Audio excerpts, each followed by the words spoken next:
हरे कृष्णा, राधे राधे। दोस्तों, पितृपक्ष शुरू हो चुके हैं और इस पूरे पक्ष यानी इन 15 दिनों में पितरों का श्राद्ध व तर्पण किया जाता है और गया जी में तो पिंडदान करने का विशेष महत्व है। हिंदू धर्म में अपने मृत पूर्वजों की आत्मा की शांति के लिए पिंडदान करने का विधान है। ऐसे में साल में एक बार आने वाले पितृपक्ष के समय पितरों का तर्पण करने की परंपरा चली आ रही है। तर्पण को लेकर मान्यता ये है कि परिवार के पूर्वजों की आत्मा की शांति के लिए जब हम तर्पण करते हैं तो मृत्यु के बाद उन्हें कोई कष्ट नहीं होता और वे तृप्ति, शांति और मुक्ति पा लेते हैं। तो इसीलिए गया जी में पिंडदान करने का बहुत ही महत्व है। पर गया जी क्यों हर हिंदू के लिए इतना महत्व रखता है, इसका नाम गया जी कैसे पड़ा, तो आज के वीडियो में हम यही सब विस्तार से जानेंगे। तो इसके पीछे की एक पौराणिक कथा के अनुसार जब ब्रह्मा जी सृष्टि की रचना कर रहे थे उसी समय असुरों के वंश में गयासुर नाम का एक असुर हुआ। दैत्य वंश में होने पर भी उसमें असुरों वाली कोई भी प्रवृत्ति नहीं थी। गयासुर देवताओं का सम्मान करता और उनकी पूजा भी करता था। गयासुर मन ही मन सोचता था कि चाहे जितना भी वो अच्छा व्यवहार कर ले, भगवान की पूजा कर ले, लेकिन वह असुर कुल में जन्मा, इसलिए उसे वो सम्मान समाज में कभी नहीं मिलेगा। ऐसे में गयासुर अपने मन के इस संशय को दूर करने के लिए अच्छे काम करके पुण्य कमाने की राह चुनता है। उसकी इच्छा मृत्यु के बाद स्वर्ग पाने की थी। तो ऐसे में गयासुर ने हजारों साल कठोर तप किया, जिससे प्रसन्न होकर भगवान विष्णु उसके सामने प्रकट हो गए।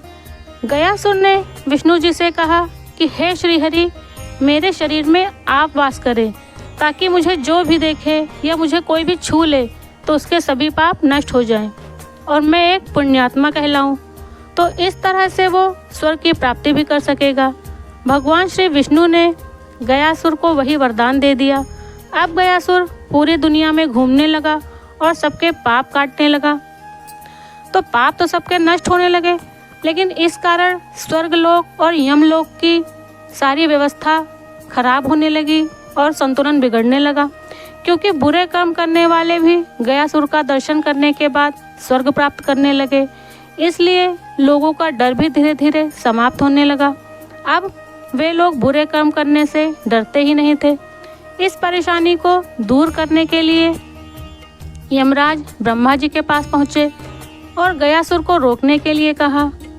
तब ब्रह्मा जी ने गयासुर को अपने पास बुलाया और कहा कि हे गयासुर, हम सभी देवता विश्व कल्याण के लिए यज्ञ करना चाहते हैं और इसके लिए हमें एक पवित्र भूमि की आवश्यकता है और सबसे पवित्र तो तुम्हारा शरीर ही है। अतः हम तुम्हारे शरीर पे ही देवताओं के साथ यज्ञ करना चाहते हैं। यह सुनकर गयासुर तो बहुत प्रसन्न हो गया और बोला कि आप सब मेरी पीठ पर बैठकर यज्ञ करें। इसके बाद ब्रह्मा जी ने गयासुर को एक पत्थर से दबाया और उस पर यज्ञ करने लगे। ब्रह्मा जी के बैठने के बाद और सारे देवताओं के बैठने के बाद भी गयासुर अचल नहीं हुआ।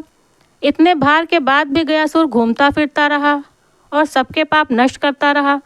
अब देवताओं ने श्रीहरि विष्णु का ध्यान किया। तब विष्णु भगवान ने गयासुर के शरीर पे अपना पैर रख दिया।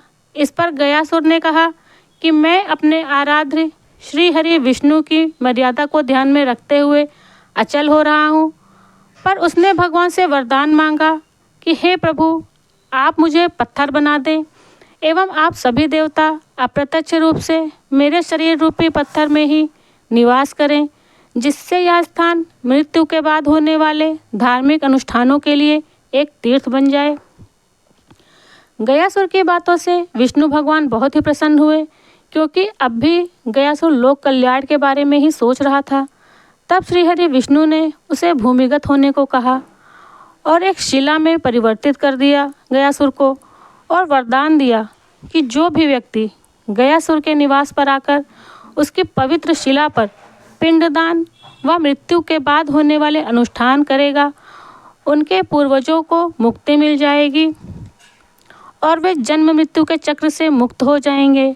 इस प्रकार राक्षस गयासुर अपनी भक्ति और भगवान के अनन्य आशीर्वाद से मोक्ष का प्रतीक बन गया और जिस नगरी में वह शिला रूप में परिवर्तित हुआ उसे गया जी के नाम से जाना गया, जो कि अब बिहार में स्थित है। तो दोस्तों, ये थी गया जी की कथा। अगर आपको ये जानकारी अच्छी लगी हो तो वीडियो को लाइक करें और चैनल को सब्सक्राइब ज़रूर करें। राधे राधे।